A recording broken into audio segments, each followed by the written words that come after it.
Good evening, everyone, and welcome. I'm Bill Kelly, the president of the Graduate Center at the City University of New York. It's a great pleasure to welcome you to this important discussion of inequality and economic growth. As you can see, we have more than 400 people in the auditorium, many more joining us outside in overflow rooms, and I suspect thousands more as we live stream this conversation.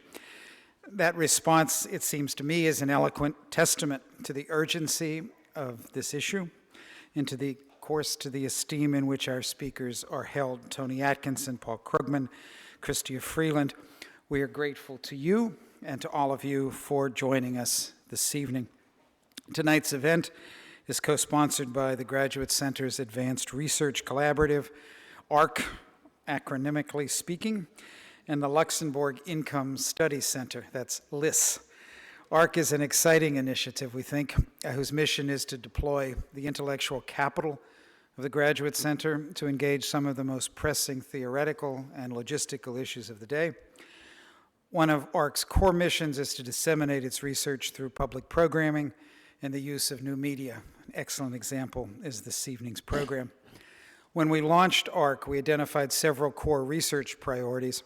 And one of those, the focus of our conversation this evening, is social and economic inequality. The Graduate Center's commitment to research and teaching related to inequality is strong, and our interest in this inquiry runs very deep indeed. LIS is one of the Graduate Center's crown jewels. It's, as you will certainly know, an internationally celebrated data archive and research center devoted to comparative research on socioeconomic inequalities. Combining the respective strengths and engaging the congruent interests of ARC and LIS have proven to be a productive strategy, one that has advanced the interest, I believe, of both parties and has deeply enriched the scholarly, the pedagogic, and the public outreach of the Graduate Center. By way of very brief preview of tonight's conversation, I would note simply that few social and economic conditions are more compelling or more vexing than inequality. Yet economic inequality, as distinct from poverty, has attracted historically much less attention in the United States than it has elsewhere, most notably in Europe. This neglect is quite remarkable, given the extreme levels of inequality that have long characterized U.S. income distribution. Of late, however, this anomaly has been unraveling. Today, some of the most crucial, timely, and contested questions concern the economic effects of inequality. We are grateful to have this opportunity to pose a set of questions about that subject to two of the world's most distinguished economists, Professors Tony Atkinson and Paul Krugman, and we are honored to have as a moderator the accomplished economic journalist, Chrystia Freeland. Let me now introduce Janet Gornick. She is Professor of Political Science and Sociology at the Graduate Center and Director of the Luxembourg Income Study Center. She will say a few words about LIS, provide some logistical information, and introduce our speakers. Please welcome Janet Gornick.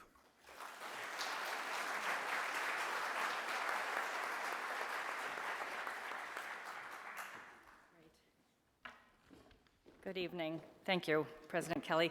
I am indeed Janet Gornick, Director of LIS, a cross-national data center in Luxembourg, in the country of Luxembourg, with a satellite office here at the Graduate Center.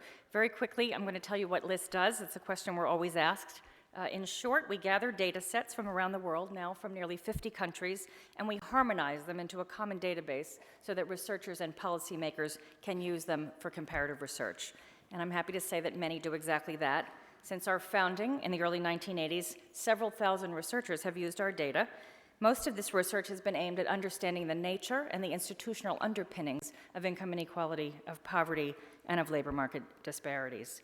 As President Kelly noted, the Graduate Center is committed to strengthening and extending research related to inequality and to raising the public visibility of that work, and all of us at LIS in our office in Luxembourg and here at the Graduate Center are thrilled to be working with our colleagues here to build this inequality initiative. Before I introduce the evening and our speakers, I want to indeed give a few logistics. Tonight's event is being live streamed, and if you haven't already, on your way out, please stop at the information table. We have some information there from LIS. We have a brochure. We have a graph that we produced that shows inequality across 25 rich countries, which we put there to help set the context, and the website for our data and our institution is available there. And also, please take a moment to stop at the book table, where you, if you haven't had a chance already, where you'll find for sale Tony Atkinson's book, Top Incomes, A Global Perspective, Paul Krugman's book, End This Depression Now, ! And Chrystia Freeland's book, Plutocrats. You'll also find an order form for an edited volume that will be published in July, titled Income Inequality. And that book, which I co-edited, gathers 17 commission studies based on the list data, one of them co-authored by Tony Atkinson. So tonight we turn our attention to several intertwined questions about inequality, and these questions prompt us to ask the prior question: why do we care? Why does inequality matter? Many would argue that inequality, especially when it's high or rising, raises fundamental questions about equity and justice. From this perspective, extreme or increasing inequality is intrinsically unacceptable, especially against the backdrop of national affluence. The haves simply have too much relative to the have-nots. But a different set of concerns is currently capturing the attention of legions of scholars and political actors in the United States and abroad, and these concerns are mostly instrumental, meaning that we worry about inequality because of its effects. And from this vantage point, inequality is mainly problematic because it causes a range of undesirable consequences. And today, economists are at the forefront of this growing and lively public conversation. Last year, Joe Stiglitz helped to popularize the claim that inequality has a price. He argued that the consequences of inequality may intensify over time as vicious cycles take hold.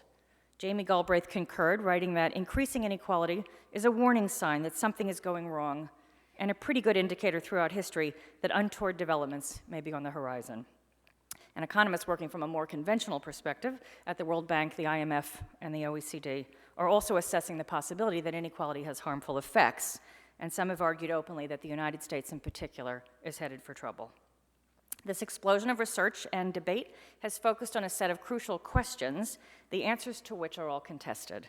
The dominant questions are: does inequality harm economic growth? Does it cause economic instability and possibly catastrophic economic crises? And does it thwart intergenerational mobility? That is the likelihood that young people will rise above the economic circumstances of their parents. And in addition, many economists are joining their colleagues in other disciplines by asking, does inequality corrode the political process and ultimately democracy itself? And tonight, as Bill Kelly noted, we're immensely grateful that Tony Atkinson and Paul Krugman, aided by Chrystia Freeland, will share their views on these three crucial questions and ultimately will help us to separate fact from fiction. Tony Atkinson from Oxford University is routinely described as the world's foremost scholar of the economics of inequality. He's an author or editor of more than 30 books and a mountain of articles on inequality and related topics. He's received honors from around the world, too numerous to mention, not the least of which is becoming a Knight of the British Empire in 2000. Tony Atkinson's influence on inequality can't be overstated, and nor can his legendary generosity. In any room in Europe that contains more than one economist, he's simply Tony. No last name needed, it's obvious. He's the man who's trained a generation of inequality scholars and has supported and enriched research institutions and data structures all over Europe and beyond. At LIS, we proudly claim him as our board president, an honor that raises our aspirations. Paul Krugman from Princeton University is the author or editor of over 20 books and an unimaginable number of articles.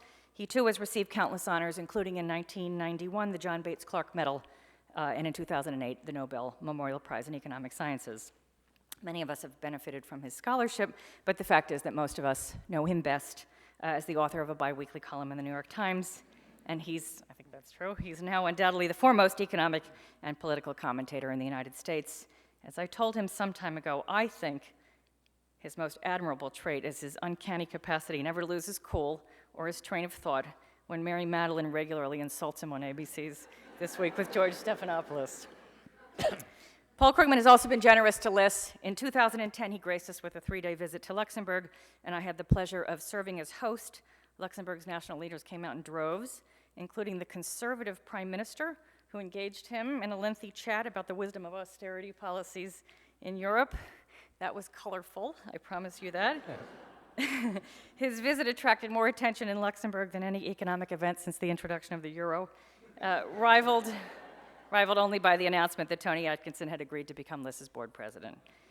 Both Tony Atkinson and Paul Krugman have helped to raise LIS's star, and all of us at LIS are really grateful to them for signaling their confidence in the work that we do.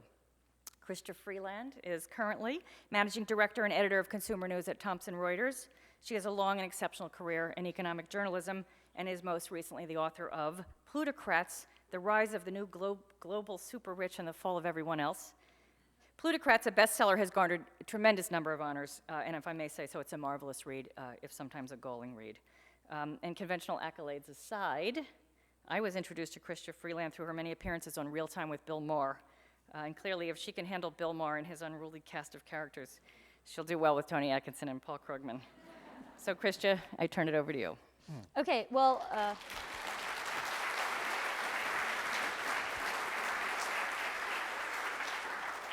thank you very much, Janet.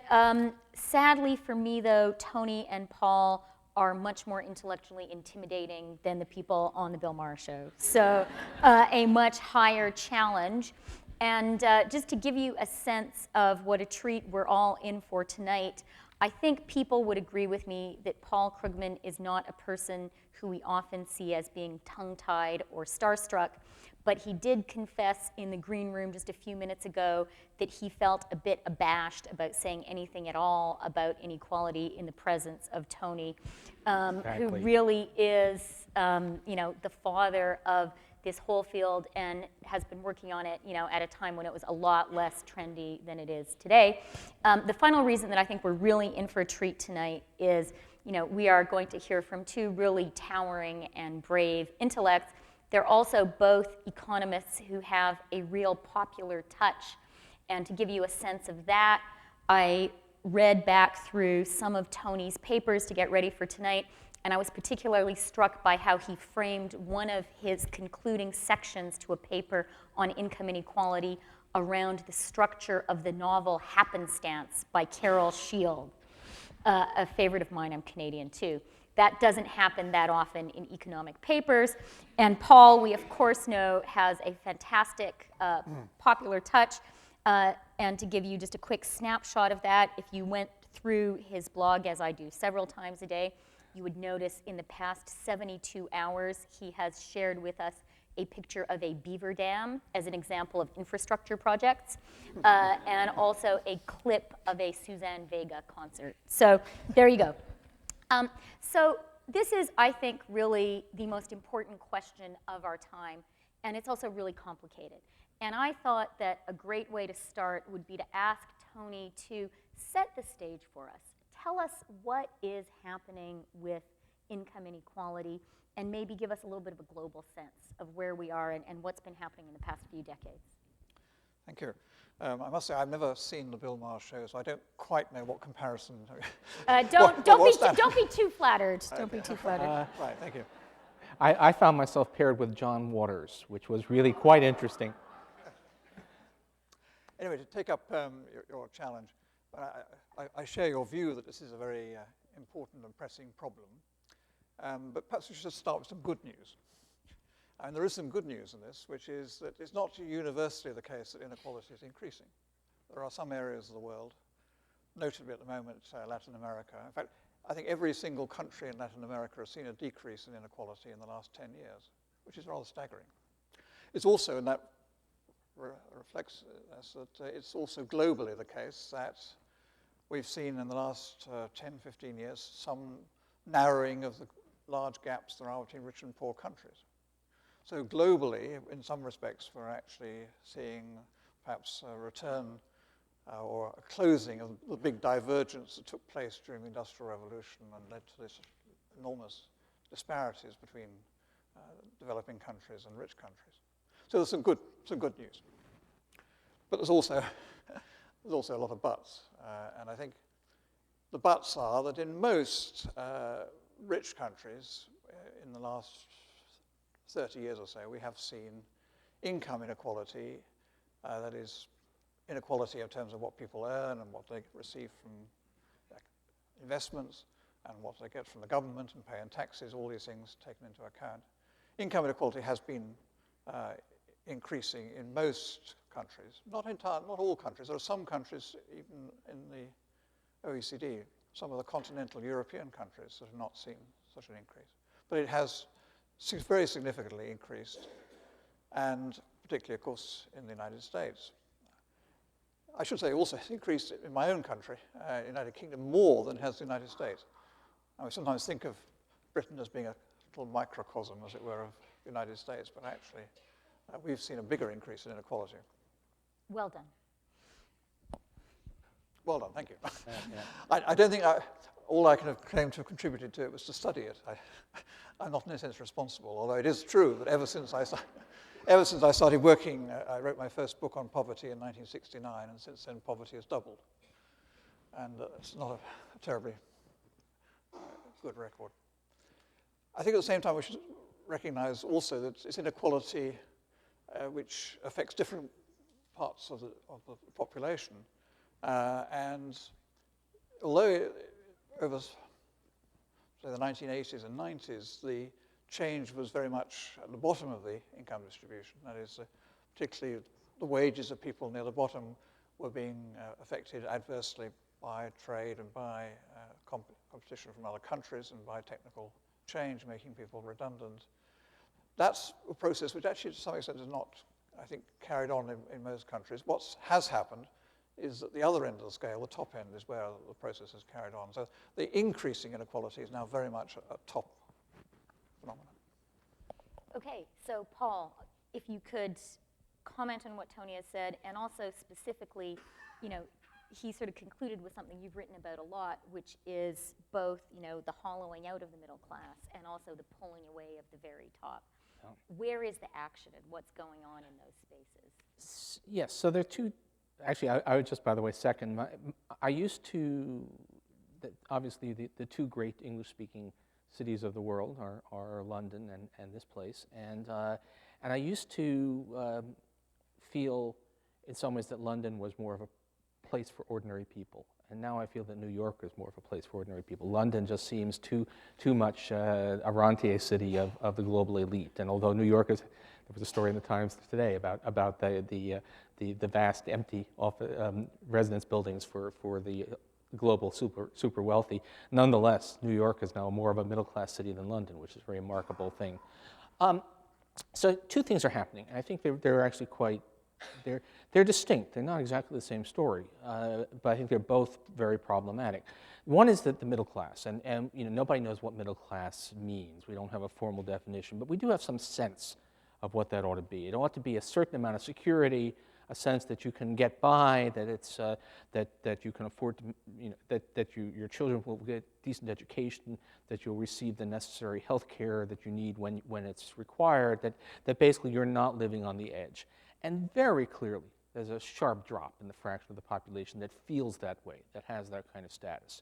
More and more people in this country, I think less so in the UK, in part because of universal health care, which we're sort of kind of getting at the end of this year. But even there, but certainly the sense that you're living on the edge, that one thing goes wrong, one spouse loses a job, one illness, that you fall off the edge, or simply that you cannot count on your local public high school to provide decent education. That status has been eroding, and that's one end of it. The other is this super elite, which you might say, why do we care? Is it just pure envy? And aside from the fact that it's a pretty significant amount of income that's siphoned off, if you look at economic growth, I think it warps our society, it warps our priorities. And this gets into these issues of ultimately political economy. How much does it matter that so much of the influence in our society lies in the hands of a handful of people who live in a material universe that's simply beyond the comprehension of 99. Occupy Wall Street had it wrong, right? It's not the 1%. It's the 0.1% or the 0.01%, and that's got to be something that's going to disturb you if you worry about, if you have a kind of a democratic ideal of what kind of society we're supposed to be. Should it disturb us, Tony? Well, it certainly disturbed Plato, who said that the maximum distance between the top and the bottom should be 4 to 1. Not quite fair, because he wasn't counting slaves, so it was just... And was he counting women? Did women count for Plato? We'll come to that in a moment, yes. But anyway, it gives you a sense that 4 to 1, it obviously would be quite hard to imagine that happening today. But I think I agree very much with what Paul said just now about the connection between these. That is, the fact, I mean, I think it was well put by the historian Tony in England when he said that what thoughtful rich people call the problem of poverty, thoughtful poor people call the problem of riches. And these two things are interconnected. And I think that particularly when it comes to, as you say, issues about the quality of public provision, of public schooling, and other things, it is the ability to opt out of that which actually has meant that there's a less political pressure to maintain quality of services and the guarantee of services. And then in this way, our lives are bound up together, even though we may be very separated in terms of gated communities and other things which separate people off. So Paul, does Tony's point about this ability to opt out maybe go some way towards answering a question that you've been asking a lot, which is why do the Austerians continue to push for austerity? And why do we get some of these sort of points made that I think you would argue from a technical economic standpoint are just wrong? Why are these arguments raised? Is it because from the point of view of the 0.1% actually they serve that vested interest? Okay, so for those who are new to this or have not read the 377 columns I've written about this in the past year. Oh, recite those columns, right. Paul. Clearly we've had this amazing push in the midst of what is a depression in the advanced world? It's not the Great Depression. I've been saying I thought that should have been Obama's re-election slogan. Not as bad as the Great Depression, but it's clearly a depression. This push to cut back on government spending, to retrench, to worry about debt, even if you're able to borrow at negative real interest rates. So, and one obvious question is how much of that is because the relevant class, the people involved, are either unaffected by or maybe even benefiting from the depression. And it's clear that they certainly are not much affected. That if we look at top incomes, they have recovered very smartly from the financial crisis. That if we look at corporate profits, which ultimately, if you ask, who are the ultimate claimants on corporate profits, it's going to be this very largely a small number of people at the top. They're at record levels. Now, I guess I don't believe there are a lot of self-conscious villains there. I don't think it's not guys in dark rooms smoking cigars and there are some of those, right? Koch brothers maybe, but the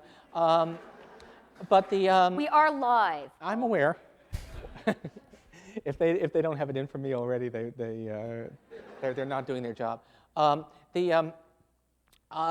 for the most part, I think it's more just that there is this divorce of experience. That if you are, in fact, I'm sometimes in those rooms, the bunch of men with great tailors sitting around a baize-covered table with water bottles in front of them, that you and your friends are not feeling a lot of hardship in this, and you are thinking sound fiscal policy. We've got to worry about the debt, and well, of course, these entitlement programs, they look excessively generous. And I don't think we would be having anything like the discussion we're having if we did not already have a society in which so much wealth and so much power is concentrated in the hands of this group that is pretty much insulated from the disaster that the rest of the population is experiencing. Tony, does that group deserve to have so much wealth and power concentrated in its hands? Well, I think as in fact, Janet's earlier discussion brought out clearly that there are two sets of consideration. One is the consequences, and therefore thinking through whether that has a kind of effects we've just been talking about. But the other is the notion of what would be a socially just society. And I think that's something which I'm sure everyone in this room has probably a different view. I mean, this is something we can discuss and probably disagree about. But I think the kind of reasons why it concerns me is that the nature of your society does depend on the extent of differences between people. And that, therefore, if they extend to such a sense that we no longer feel a sense of common purpose or cohesion, then I think that ceases then to be an effective society. This is something that I actually think it's important to clarify our thoughts a little bit, and it's something I've tried to think about. So what do we mean by deserve, or what are the different meanings? So one question would be just some kind of notion of natural right. And one of the things about blogging is you get to read, not too often, but you get to read the comments. And there's a fair number of people who basically say, what's mine is mine, and anything else, progressive taxation, is taking away my things at the point of a gun. And there's really no way to argue. Well, there are ways to argue with that. You can say, look, we all live in a society, and this is the famous Obama, you didn't build that remark. He was saying, that road, you didn't build that. He wasn't saying that you didn't build your business. But that is a very difficult point to argue with. There's a second question, which is, are the activities that have made some people so wealthy actually socially productive activities? And the thing that London and New York have in common is that a lot of the wealth that these two cities have is built upon gigantic financial industries whose main, this is the old joke, right? Name me a financial innovation. Of all this financial innovation that's generated all this wealth, name me a financial innovation that has unambiguously been beneficial, and you're not allowed to count the ATM. Oh, that's right. Right? We were all going to say the ATM. And so there's a real question, how much of this wealth has been generated by stuff that's at best dubious and quite possibly socially destructive? And then there's a third question, which is optimal. I'm almost afraid to mention this with Tony Atkinson here, but from some kind of social welfare point of view, what is optimal? And here I will say I read my colleague Peter Diamond, who says, if we try to think about it from the point of view of some abstract social, philosopher king trying to set tax rates on the ultra wealthy, that philosopher king should care not at all about the income of the wealthy per se, because they already have so much that the marginal utility of a dollar is essentially zilch.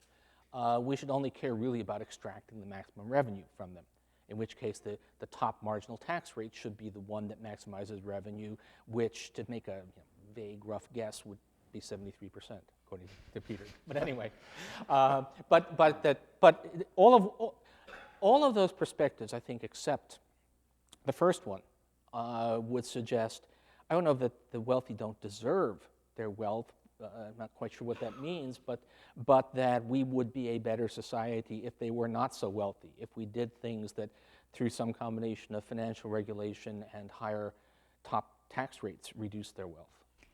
Okay, so Tony, please comment, and could you comment on something that I think maybe you get in your comments, Paul, in that first category, which is also this notion that, okay, you actually need the inequality to have an innovative society, to have a society where you have entrepreneurs who are willing to go out and risk greatly. They must be rewarded greatly to have that. And the evidence on that is mixed, shall we say. Mixed or negative? Mixed, I would say. I was just recently reading a very interesting article about the question, which is discussed perennially, as to why Britain had the Industrial Revolution. And this article interestingly argued that, in fact, one of the things that Britain had, and I hadn't really thought about, was it had the most developed form of poor law at the time. And that this had meant that people were able to take risks with the guarantee that they'd have something to live on. And they gave examples of various well-known inventions in the cotton industry and other industries, which were eventually for poor craftsmen, for whom, if it failed, there was actually something to live on, which was not true in most other countries at that time. So universal health care should help entrepreneurship? Well, certainly universal provision of guaranteeing survival, yes. And I think this is an aspect we often tend to lose sight of. The welfare state is actually partly a way of sharing risks, which is actually so benefits the rest of society, not just the person. But, it allows people to take risks in terms of, say, occupational choice or setting up a business or something, which if you've got something to fall back on, the government is sharing part of the risk with you. So that's an example why it's not at all clear to me that there's any negative effects from that kind of redistribution. Yeah, I think there's always a question of where on the curve we are. I think if we would probably all agree that Cuba is, or Cuba as it was, I don't even know what's going on now, but that an attempt at absolute leveling will destroy incentives. But yes, very much. Dean Baker at the Center for Economic Policy Research likes to point out that we worship small business here. We talk about small business all the time, but actually there are a lot more small businesses, small business people in Europe than here. And that has a lot to do with the fact that there is a safety net and that there is health care. And it's very dangerous. I mean, I personally know quite a number of people who reluctantly work for large corporations. They'd really rather be on their own, but they need that damn health plan. So to take your 73% ideal top tax rate, and I'll ask you in a minute, Tony, if you have a different number in mind, how enforceable is that in a highly globalized economy in which taxation happens nationally, but capital and capitalists live in an international space and could do, as many of the French have been saying, just decide to move somewhere else, or like Starbucks and Amazon and Google, just not pay too many taxes in lots of countries? So my understanding is the number of French celebrities who said that they're going to move is a lot larger than the number who actually have. And actually, I believe if we could just crack down on the British with their business, with the domicile and the London as a tax haven is actually a pretty significant part of this. And if we could just stop that, there's a lot of there's a lot of tax avoidance going on in the world, centering on places like Cyprus, just until the other day, and so on. But it's a known set of places. It's not if the major OECD, if the G7 countries decided that we're not going to let this happen, it would stop happening. So it's not that there's a global elite that can't be policed. It's that there's a global elite that has enough influence on major governments to ensure that it is not policed. True or false? Yeah, I mean, I think we have seen quite a lot of progress on disclosure, for example, partly unintended disclosure by people inadvertently revealing information, but nonetheless, that I think has changed very much. But on the other hand, I do agree with Paul that we could exercise more pressure, and one wonders how far, in fact, the OECD countries are serious about it, and that each of our countries has its own particular tax havens. Do you agree with Paul that 73% would be a good upper level? Should we say, we've been having a debate in the United Kingdom about this. Which, interestingly, the Conservative government put it in exactly the terms that Paul described. That is, they said this is a question of raising revenue. It's not a question of, they attached, like you, no weight to the fact of the incomes of the top group.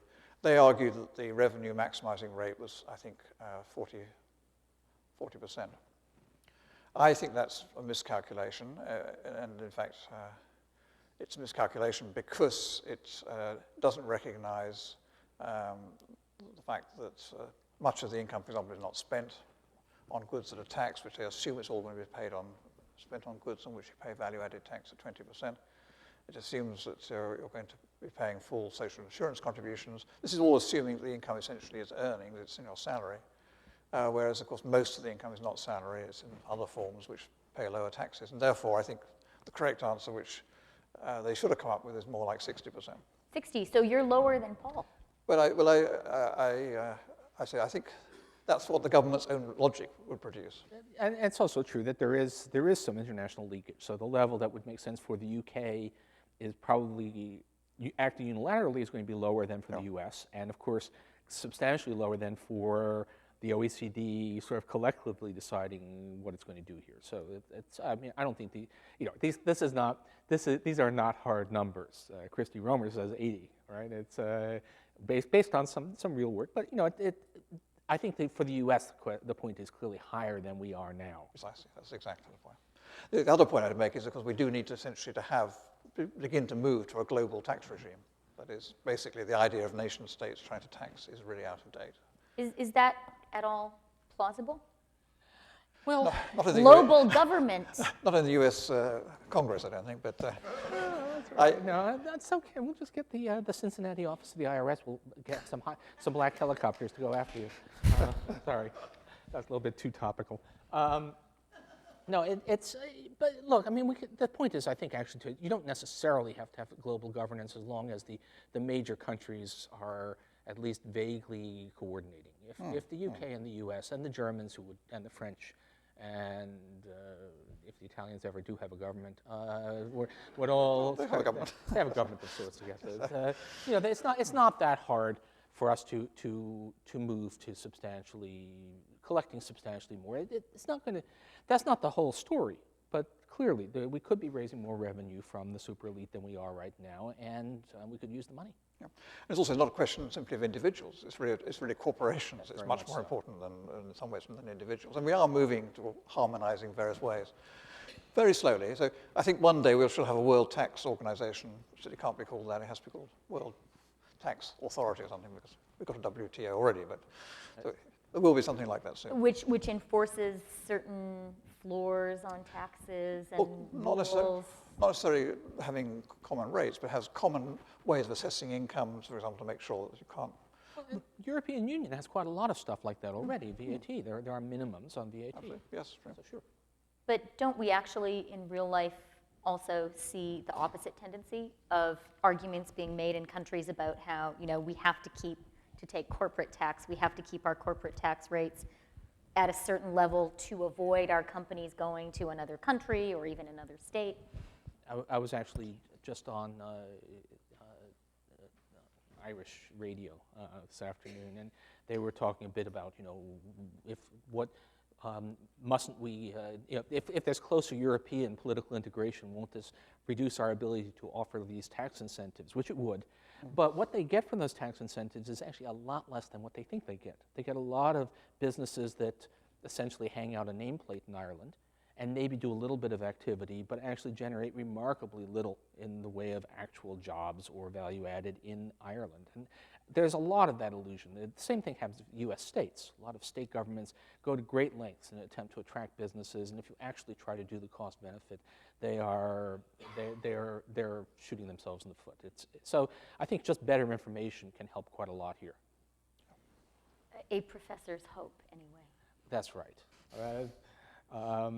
We always like to fantasize that better information will help, although I have to admit most of the evidence of experience runs the other way. Now, Tony, in talking about the British debate about taxes, you talked about assumptions about how much of their income the wealthy would consume, which is part of this question that Janet set us up with at the beginning about what is the relationship between inequality and growth.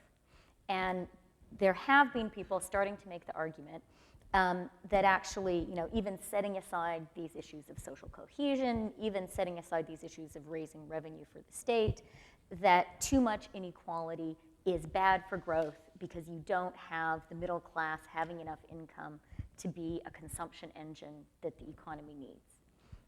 Do you buy that? I think the problem ran away with discussing the determinants of growth is the truth of the matter, we don't really understand what determines economic growth. That's the first problem. But it's also the case that I think if you look at the post-war period, there really haven't been enormous differences in growth rates. And there have been periods when certain countries pull ahead. There's a German economic miracle. There's Japan. I mean, Japan was the most successful economy. The United States in the last few years. But in a sense, if you look over the whole post-war period, the difference in the sort of ranking of the countries has hardly changed very much over this period. And the United Kingdom's productivity is 80% of that of the United States in 1950, and it's 80% today or something. I mean, we've essentially grown in parallel.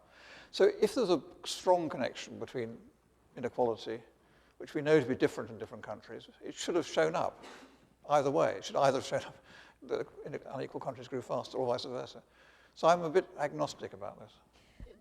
You're worse than agnostic on this, Paul, right? Like you've actually said it's possible to have economic growth with just the rich buying lots and lots of yachts. It could work. So there are a couple of things. Certainly, I mean, arithmetically, that's possible.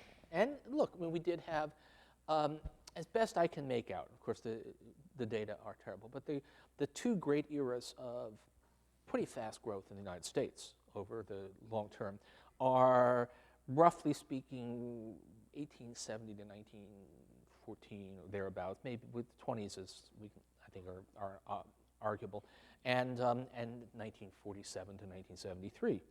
And the first period was one of extreme inequality, the Gilded Age, and the second was one of remarkable equality, was the America I grew up in. What do you learn?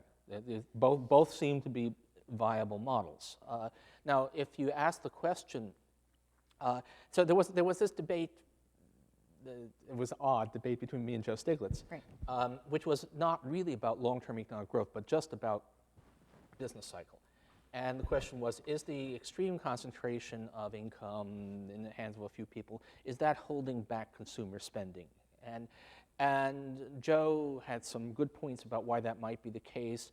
My problem would be that consumer spending as a share of income remains quite high by historical standards. So you don't get, it's hard to make this story that have inadequate consumer spending because of inequality.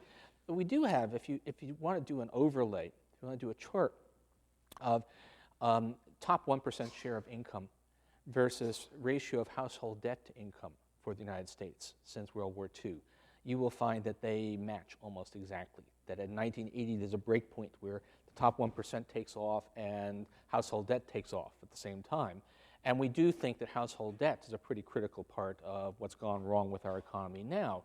So what's your story? Did Reaganite policies, including financial deregulation, lead to a simultaneous explosion of household debt and income inequality? Did income inequality rising through consumption cascades lead to middle-class families going deeper and deeper into debt in an attempt to buy houses in good school districts? That's the Elizabeth Warren story. Don't know the answer. How about the to Raghu Rajan, that all of that sort of happens, the political accommodation to rising income inequality? No, actually, of the various stories, that's the one that turns out to be entirely wrong, because Raghu Rajan tells the story, which is basically that Barney Frank somehow forced banks to make loans to unqualified borrowers as a response to income inequality, and it just isn't there in the data. It's the Community Reinvestment Act did not lead to a lot of that lending. Fannie and Freddie did not do a lot of subprime lending until the very, very end of the process. So no, actually, that's of the various stories. I guess there are three main stories out there, and that's the one that's definitely wrong. The other two, I don't know. And Tony, do you see this connection? Well, I think Paul's quite careful to say it was association rather than connection. Since it was a coincidence, is my view. There's quite a lot of common things. And just take the case of the United Kingdom, which obviously I know better. I think there it was a coincidence of policies which, for example, were particularly those involved cutting back on state provision of pensions, which our pension system is much worse than old age and survivors insurance now. And as a result of that, that's one of the things that drove the growth of the financial services sector, because basically people were on their own in terms of making their own personal pension provision. And it was therefore led to the expansion of the financial services industry, but also it led to an investment in housing for income, that is, buying houses to let out, which for many people was the main source of their potential pensions. And of course, these things two together, they were, as it were, it was a policy which was carried out by a government which did other things like the cutting back state pensions, which raised inequality, but also had the same effect of generating some of the conditions that led to the financial crisis. So these, I think, is a story of coincidence rather than any sense of causal connection. By the way, just for the American audience, following the UK pensions retirement debate is an amazing thing, because you have all this. First of all, made a total hash of it. Thatcher really messed up there. And then you read the reports, and they say, let's look around the world for models. And where is there a model of a really well-designed, pretty fiscally sound retirement system? And it's this thing called Social Security in the United States. Yes. Is that true? You yearn for U.S.-style Social Security? We would be better off if we had it, actually. But yeah. So moving into another area where people are starting to talk a lot about the potential malign impact of rising income inequality is social mobility. What is really going on there? What kind of a connection do we know exists? Do we know anything about that at all? Yeah, I think it's good you brought that up, because we're talking about inequality, because inequality is partly in terms of outcomes. We've been talking about people's incomes and their wealth and their earnings. But most people, I think that inequality of opportunity is another very important dimension. In fact, for some people, it's probably the thing they care most about. So therefore, I think we have to, first of all, ask ourselves, well, how much opportunity there is and how much mobility there is that therefore allows between people in terms of their movement across generations, for one generation to have better opportunities than their parents. And of course, the evidence there suggests that the United States and to some extent the United Kingdom, the Anglo-Saxon countries, are, it turns out, considerably less mobile intergenerationally than continental Europe or particularly the Scandinavian countries. Okay, so Paul, can this possibly be true? America, land of opportunity, land of the American dream, worse than old Europe? I mean, this has been apparent. No, I shouldn't say that. We were talking before. Tony says the data are terrible, right? This is something that we don't have not collected lots of information on. But the sense that it's true has been there for quite a while. This is not news, and our image of ourselves as an upwardly mobile society is at least a generation out of date, probably more than that. And it's not hard to think of why, right? Public schools are of highly uneven quality. The amount of resources it requires to get ahead in the world is the cliff becomes higher. So my colleague Alan Kruger, currently wasting his time instead of at Princeton advising the president on economic policy, has this thing he calls the Great Gatsby curve, which that shows, again, correlation, not causation, but there is, in fact, a strong correlation between current level of income inequality and lack of intergenerational social mobility. So sure, this is you wonder how much the legend of American social mobility, I think, is partly the immigrant experience. So part of even we were never as socially mobile as we thought we were. It's just that so many of us came from villages in southern Italy and shtetls in Belarus and made that change. But still, something clearly we are less mobile now. Clearly. It's just so much harder to, comes back to lack of middle class. It's so much harder to make a decent opportunity for your children unless you happen to already be born into the right circumstances. Are you willing to go so far as to say this is causation, not just correlation, Tony? Well, take a risk. Well, I think the causation, well, the fact that we're observing this in mobility, I mean, is, of course, it's also connected with what we've just been talking about. That is, we're concerned about inequality of opportunity because of the unequal rewards that there are. So we have to go back to the things we've already been talking about. If, in fact, everyone was paid much the same as whatever job they chose to do, given allowing for the costs of education, then, of course, we wouldn't be so worried about this. It's because the prizes doing well have become so unequal that we're actually so concerned about it. But also, it's the fact that prizes have become so unequal means that the access to those occupations has also become harder, and as Paul said, you have to climb further. But I would just emphasize that it's actually very much an issue at the bottom rather than the top, because mobility has two ends to it. And if it turns out that in Scandinavia it's not much harder, people at the top tend to stay there as much as people in the United States stay there. It's the other way around, it's at the bottom. They have to go down gradually. Whereas what happens at the bottom is it's much harder to go up from the bottom in the United States to the top. It's that extraordinary study, which I'm sure you know, and I'm just dragging it out of the depths of my imperfect memory, about something about Swedish surnames. You can actually, by looking at names, you can tell people who were aristocratic centuries ago, and they still tend to be heavily overrepresented in the upper classes now.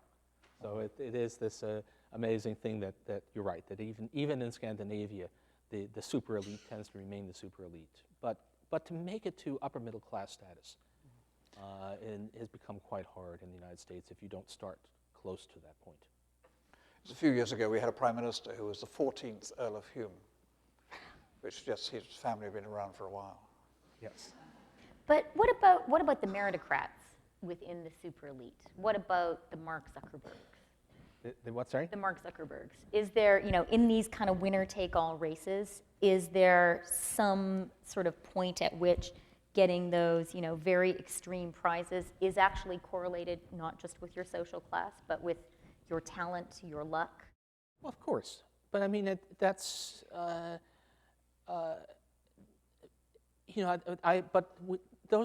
the people who make headlines precisely because it's unusual, right? So it's been a while. My former colleague Peter Temin was looking at CEOs of U.S. corporations, and they are about who you would expect, right? So there will be a few who are amazing rags to riches stories, but by and large they are white males from upper middle class or higher backgrounds, the whole thing. And so I think that's still going to be very much true. It's going to be it's like sports stars are going to be very interesting, remarkable people and with remarkable stories, but there really aren't very many of them, and there are an awful lot of executives making vast sums of money whom you've never heard of, who have utterly conventional backgrounds and are in many cases not very interesting people, and in a fair number of cases, at least based on casual conversation, not all that smart, but were in the right place and had the right background. So Tony, Paul has just referred to white males, and when we spoke about Plato, as one does, you said we would get to gender later on.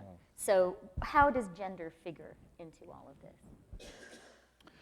Yes. Speaking as a person of gender. Right. Yes, I had noticed, yes. A bit of my homework for preparing for this, I did look at what had happened to male and female wages in the last 10 years.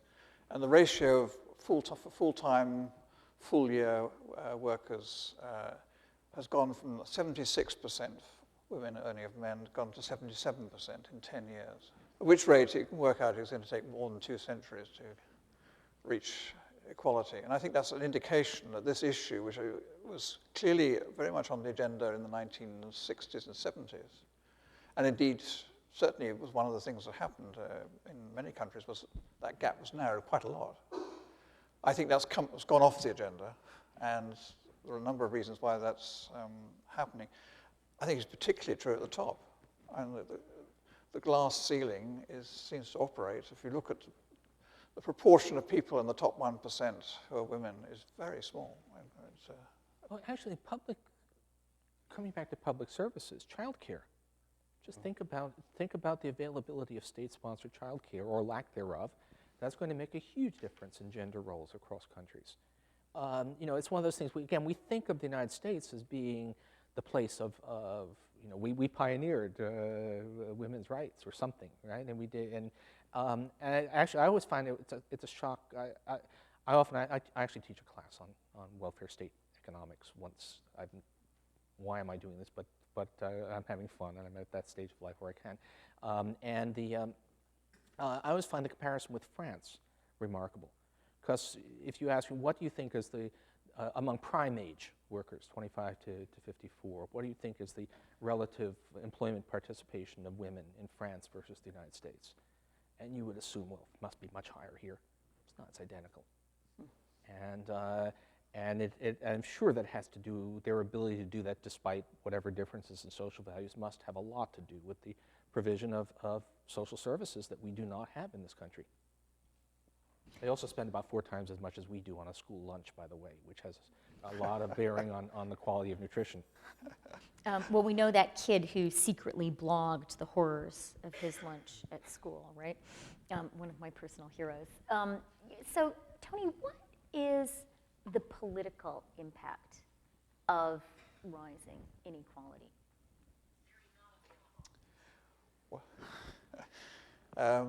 I think it varies from country to country, and clearly, as an outsider, I'm somewhat surprised by your, for example, political campaign financing laws. But they're not mine. I'm Canadian, so right. I have no responsibility for Yeah. it. Paul does. Right. It's all my fault. Anyway, so I suspect there, countries are very different in that sense. And I think that in the case of the United Kingdom, it's probably much more to do with the control of the media than it is with funding political parties. I mean, that's not so important. So I think each country you have to look at and ask, and I'm not a political scientist, I should immediately say, and I think that's something which political scientists are beginning to look at. I think it's clearly very important, but it's going to be very much a country-specific answer. A couple of things are going on here. One is just the money in politics. Although I think that might be somewhat overrated now as an issue. Certainly this last election, what was striking was basically that both campaigns had enough money to completely saturate the airwaves. And as it turned out, the role of money in politics may actually have hurt the Republicans because Sheldon Adelson could keep Newt Gingrich alive as a candidate much longer than was good for the GOP. So that sort of thing happened. What strikes me, what I see, is the access issue. The fact of the matter is that men of great wealth, almost always men of great wealth, have access. They get into the room. And particularly from the financial industry, not only do they get into the room, but they tend to be impressive. Whatever remarks I was making about CEOs, not true. Finance people are smart, they're funny, they're... Jamie Dimon? Very impressive guy, right? Great head of hair. That's also important. Either great head, never mind. And that has a role. There was this great title of a book, the Simon Johnson book, 13 Bankers, where there was something being proposed, and the phone calls was, "I've got 13 bankers in the room here with the president saying we can't do this," and that's going to happen. These guys are going to, and Adam Smith writes about this, about the tendency to assume that because someone is important and wealthy, that they must actually be someone who should command sympathy and all of that. And that's very, that role of access, that role of being taken seriously because you must be a serious person, otherwise how could you possibly be so rich, I think actually has a surprisingly large distorting effect on policy. So do you buy the sort of whole cognitive capture school of thought? Very much. And there is the revolving door, and it is a little bit. Look at how many.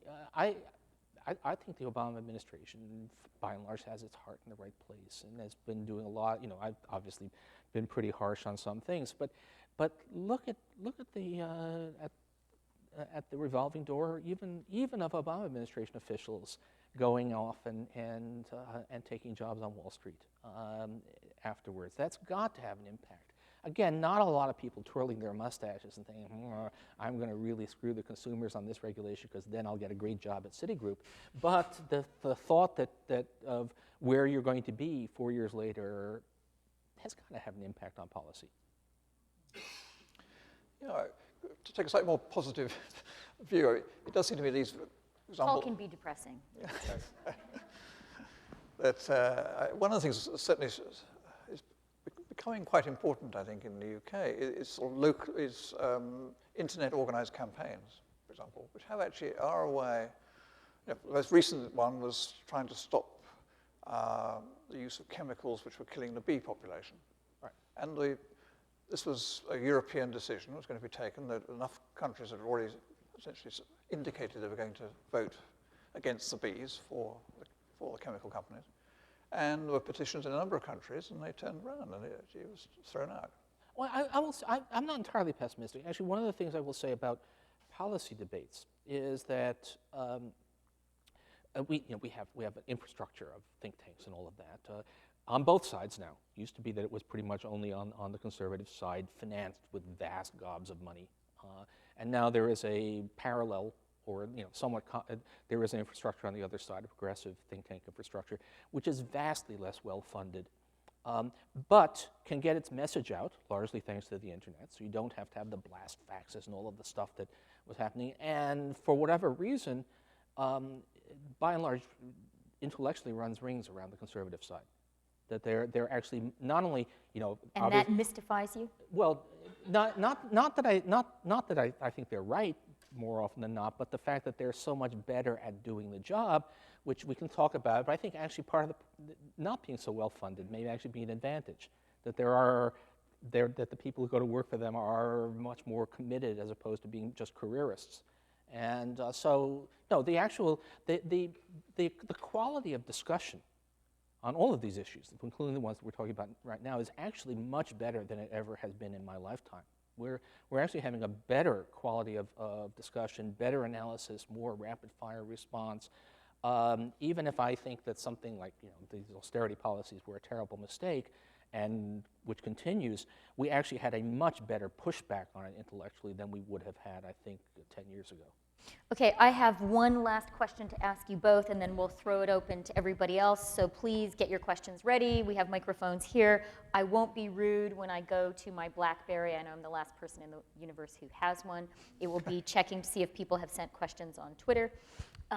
So my last question, Tony, and then to you, Paul, will be, you've made a real point, and you've been really careful about this, Tony, and sort of saying, the world is not uniform. This is a story that varies very much country by country. Who is getting it right? Who is handling, in some of your papers, you've talked also about kind of, these global economic forces that are global are affecting all of us. Which country is handling it really well? And maybe we could learn from that country. Yeah, well, I think actually we can learn from each other, since there are.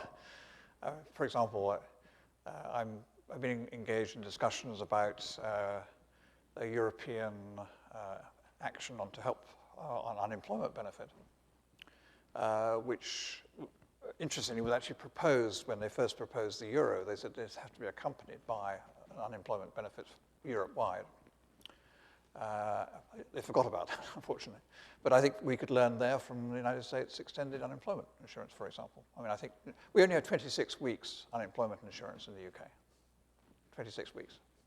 I've got what is here, 78, or how many weeks you have? Well, in the U.S. it's normally 26, but we've had extensions. So exactly. But the extensions are going away fast. Oh, so right, okay. You used to be able to learn from exactly. We could, that's a good example where, the other way around, I think the United States would perhaps think rather hard about what is a high priority in the European Union, which is child poverty. I mean, there's no doubt that now there's a political drive to try and reduce child poverty in the European Union. And things like child benefits, for example, which we pay universal income for children, investing in the future. Paid to mothers? Paid to mothers, a very good point, exactly. So I think that's perhaps a message. No, I'm not being facetious. No, it is. Studies show it's much more effective. Our child benefit is paid to mothers, yes, absolutely, yeah, indeed. And it does show that it has a different effect on what the money is spent on. So I think that's something we can. Also, if you look at it, I mentioned Latin America earlier on. I mean, I think there again, some of it's been achieved by, for example, the kind of programs often linked to education, providing, again, family support in Mexico, Brazil, other countries. These are clearly things we can learn from. And that's one reason why these highly unequal countries, in many cases, have become somewhat less unequal. It's funny, I was thinking there are the various variants, the European caricature jokes, hell being German policemen and British cooks and all that, and and heaven being British policemen and French cooks and all of that. In terms of social policies, I think heaven would be, different countries do things right. Heaven would be French healthcare, American retirement security, Finnish education. I think we can go down the line. There's a list of we don't, countries. Who's taxation? Not sure about that, actually. Not sure that anyone, I'm not sure anyone does that right. But the point is that it's actually, you think, you want to imagine that there are countries that get everything right, but actual social policies are a patchwork. They happen through a series of historical accidents. And in some cases, they lead to pretty effective, clean solutions in countries where everything else is a mess, like our social security system, or they lead to mysteriously effective things like French healthcare, which somehow is extremely high quality at very low cost. And so we should all learn from each other. Okay, that's a rousing final thought before we hit the questions. Please. Thank you. Thank you for a terrific discussion and great moderation so far. I'm Kathleen Hayes. I work for Bloomberg Radio, so talk about these kinds of things frequently. Could you both perhaps just address a little bit more one thing I don't think was addressed, and maybe because you both dismiss it, but if you look in particular at the U.S. economy, and Paul, you mentioned that 47 to 73 was a time of prosperity and equality. We also, following that time is when we started to see more competition from China, a move to embrace this new potential market for all our goods, of course, which turned out to be like the movie Mars Attacks. You know, you go to shake the hand, the president does, Jack Nicholson, and the Martian just zaps you. I mean, the Chinese have proved to be huge competitors more than buying our goods. And we can see what we did, that helped hollow out our manufacturing sector. So that's one trend. So we've had less of a middle class in part because of that. Manufacturing jobs, you didn't need a college education. Now, another trend that many people are embracing is robotics. At a time when people don't have jobs, and we need to find jobs, we're going to have these labor-saving robots. So how does that affect income inequality? What kind of policy do we need to address it? We tended to construct the discussion about inequality in terms of one group of workers skilled and one group of workers unskilled, and that the skilled workers were gaining and the unskilled workers were losing because of the sort of international trade. But actually the issue may now be much more all workers potentially losing as capital becomes more important. And incidentally, my teacher in Cambridge, James Mead, wrote a book in 1960 arguing exactly this. He called it automation. He didn't identify that it was going to be China or other things. But I think that he did identify, and he therefore raised the issue as then a question becomes crucial as to who owns the capital and who gets the profits. If at that same time, as we've seen in many countries, the share of profits is going up. So that then raises crucial distributional issues, which are different from the ones we've tended to talk about so far. And I mean, it does seem that that link between productivity and wages and even employment has broken down. So what can you do about that?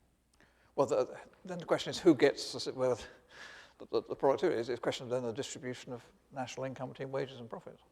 Yeah, and there's a funny, and I fell into it right now. We do tend to talk in the United States still as if all of the inequality issues involved earned income, skilled versus unskilled labor, and maybe then the hedge fund managers and CEOs. Which was pretty much true until about 2000, that there was not much change in the distribution between labor broadly defined and capital, but we actually have now seen a substantial move of shift of income away from labor in general towards capital, which could be the robots, could be increased monopoly power, because we've also kind of let the antitrust enforcement go away. There's arguments being made in both those cases. So the whole, and I think part of the answer, if something like that is what's happening, part of the answer is that we do need, something Tony did bring up, we need to be talking about taxing unearned income. How about entrepreneurship and innovation? Do you have any hope in that? We see poor people in parts of Africa, investments starting to come in, people using mobile phones to start all kinds of solar tech, all kinds of new things. Does that give you any hope that some of the change could come from the bottom up?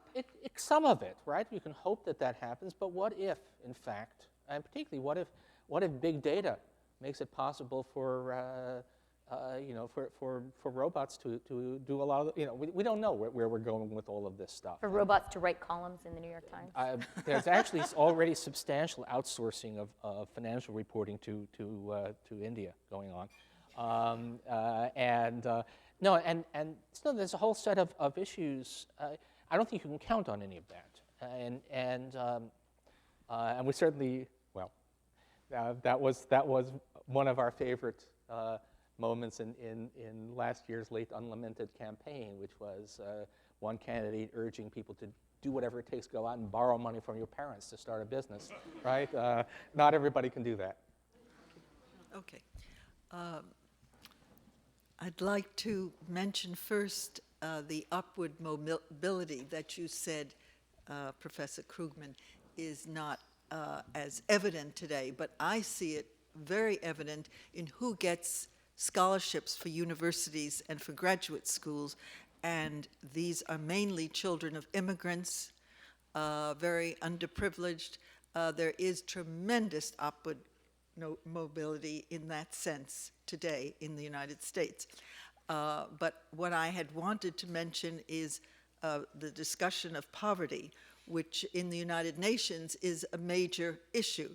You know, there was the Millennium Development Goals that were adopted in 2000, and it has had a significant effect on poverty alleviation in the developing world. The follow-up to the MDGs is now, thank you, the Sustainable Development Goals, and that this is universal. It is both developed and developing countries, and I want to know, thank you, what your opinion is about, or what you think should be part of the Sustainable Development Goals for poverty alleviation on a global scale.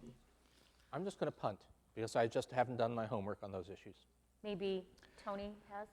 Well, the first thing I would just say is that, of course, those goals in themselves are quite remarkable.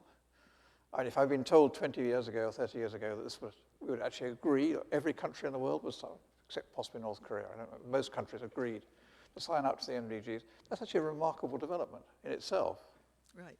So I think that's the first thing we should say, actually that's rather good that's happened.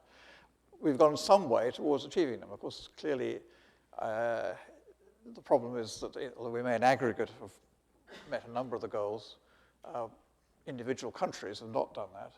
So I think my own view is quite simple, that in some sense we should continue the current process with identifying those areas of the world where we've actually failed so far, particularly on the poverty alleviation goal, which is particularly in the case of the African countries. But so I think my answer is that we shouldn't necessarily redesign these goals. We need to persist in trying to achieve them on a global basis rather than an aggregate basis in total.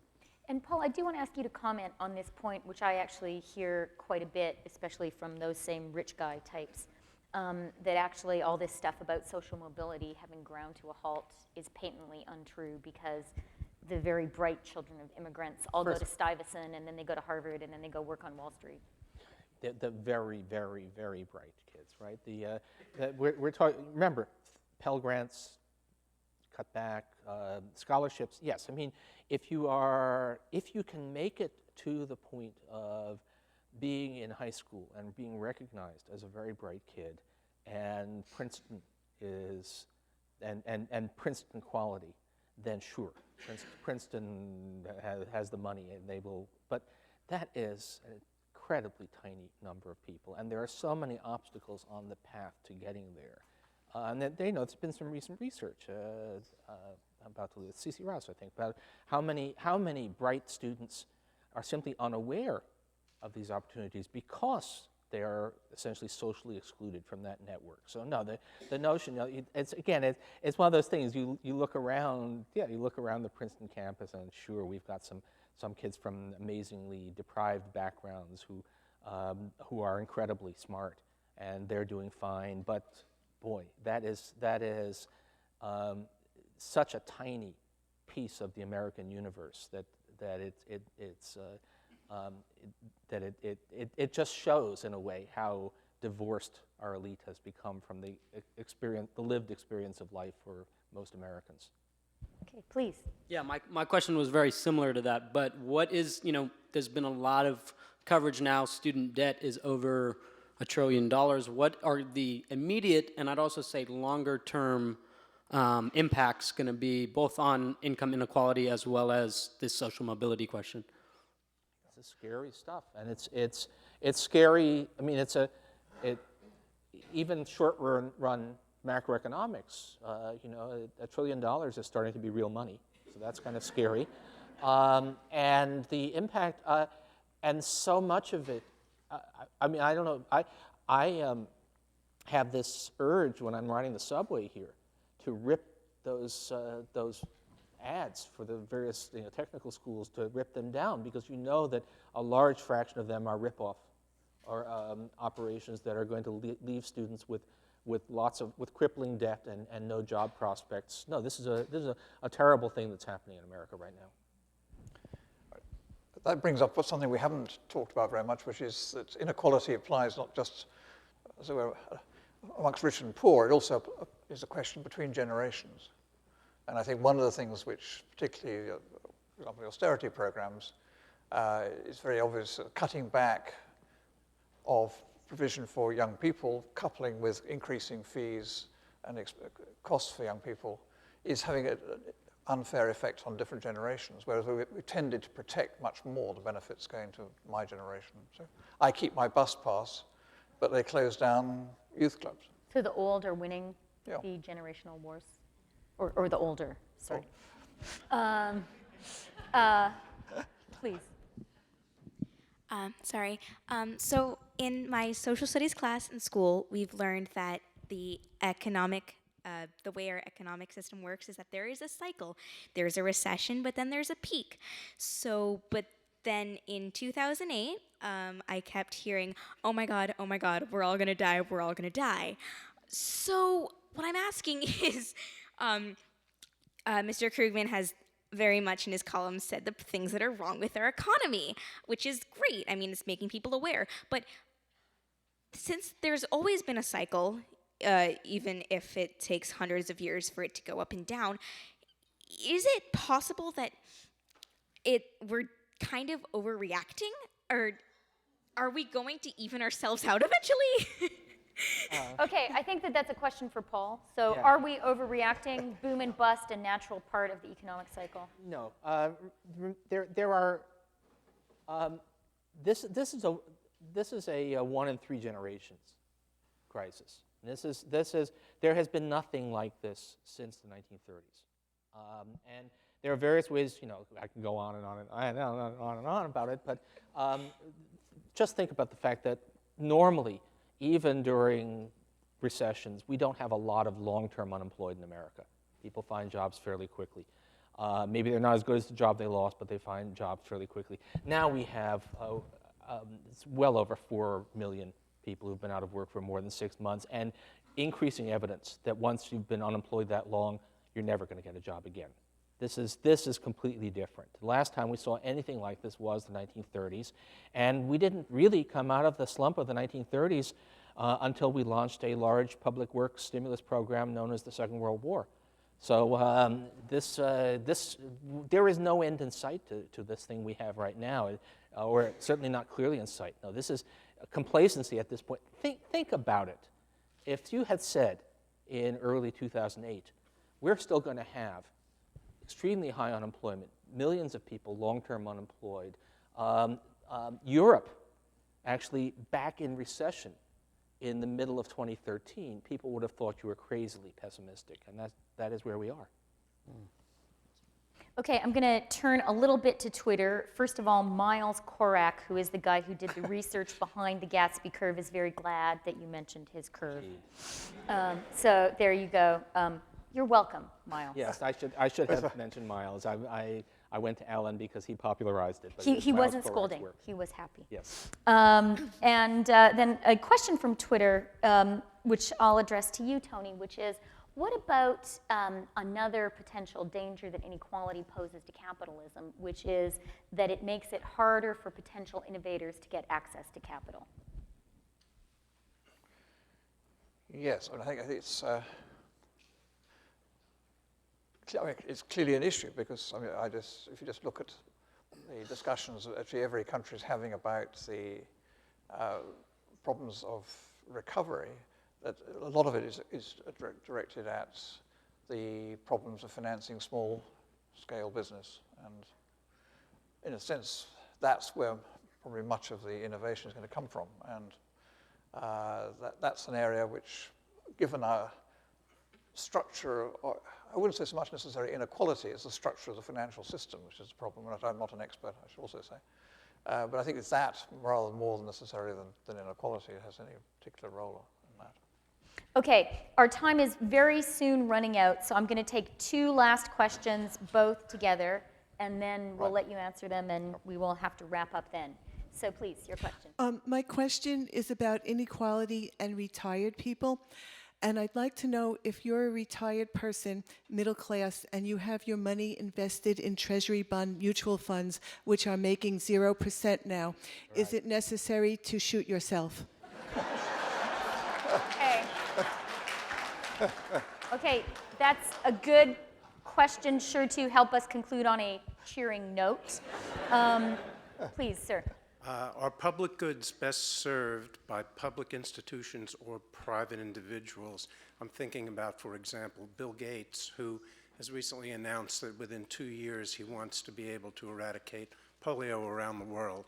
Were he to pay higher tax rates and given those funds to the federal government, would that objective be achieved as efficiently as if he were to try and do it through his foundation?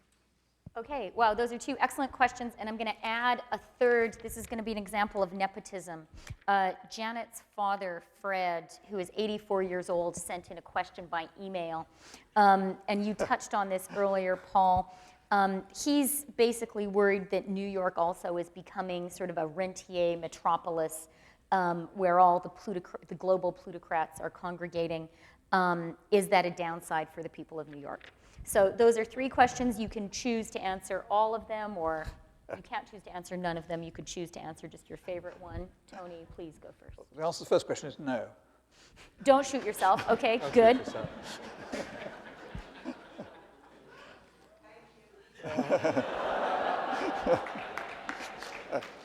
No, I think the point you raise is a fair one. I had just said, of course, that the elderly were not just hit so hard by the austerity programs, and I was referring then to the revision of services. But I think your point is clearly right, that the zero interest rates is having an effect, is hitting the elderly people. Of course, again, it depends on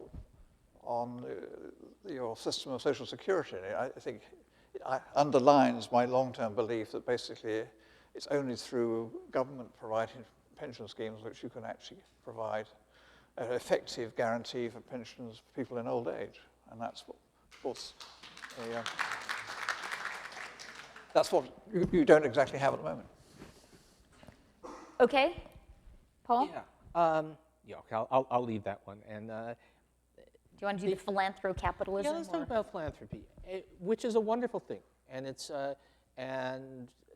much praise to those who engage in it.